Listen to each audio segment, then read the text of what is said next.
So today I want to talk to you about something that's really holding a lot of people back in their music production, including myself at times, so that we can be aware of it and address it. So that's coming up.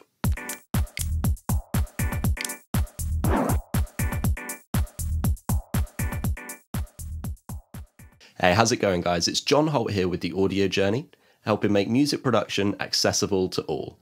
And here on this channel, what I do is a variety of music production tutorials, mainly focused towards beginners and beyond. So if that's something that you might be interested in, then definitely consider subscribing. Now I'm going to try and keep this as close to 2 minutes as I possibly can. And yeah, this idea was directly stolen from Peter McKinnon, another YouTuber that I really like.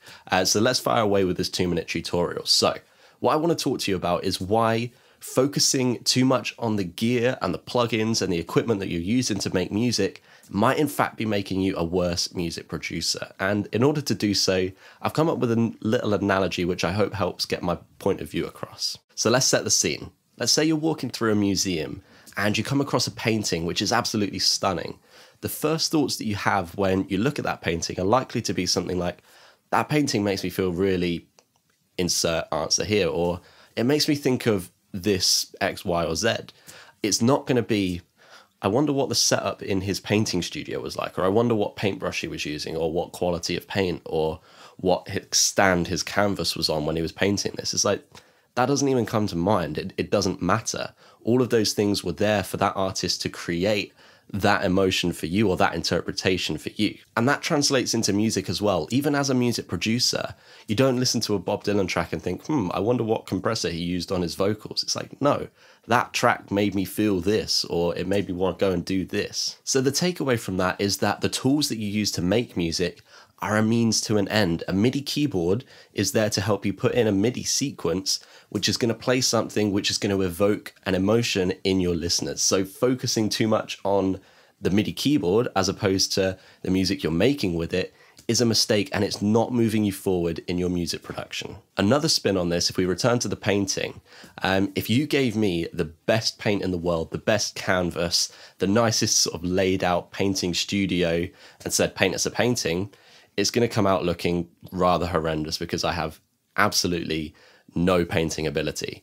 Whereas you could give a fantastic painter some really budget equipment, a tiny space to work in, some really basic paint and a canvas, and they're going to come out with something that's absolutely stunning compared to what I come out with. So the second takeaway there is to focus on getting really good at using the basic tools that are going to get you really good at music production. And those 4 things, in my opinion, are EQ, compression, reverb, and delay. If you only use those 4 audio effects inside a track, you are going to get a professional sounding mix if you're good at using them. So instead of obsessing over which EQ you're going to buy from Waves, or whether this reverb plugin sounds nicer than this one, get really good at using the ones that come inside your DAW. Logic, Ableton, Cubase, FL all come with these effects. Get really good at using those. Instead of spending the money on buying new ones, spend it paying a really good producer to spend an hour teaching you how to use EQ.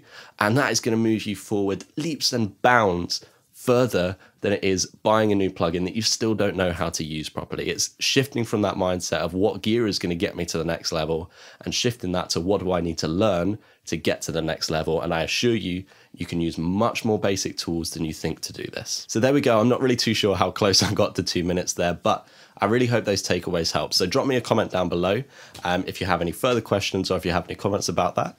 And I look forward to seeing you in the next video. Take care.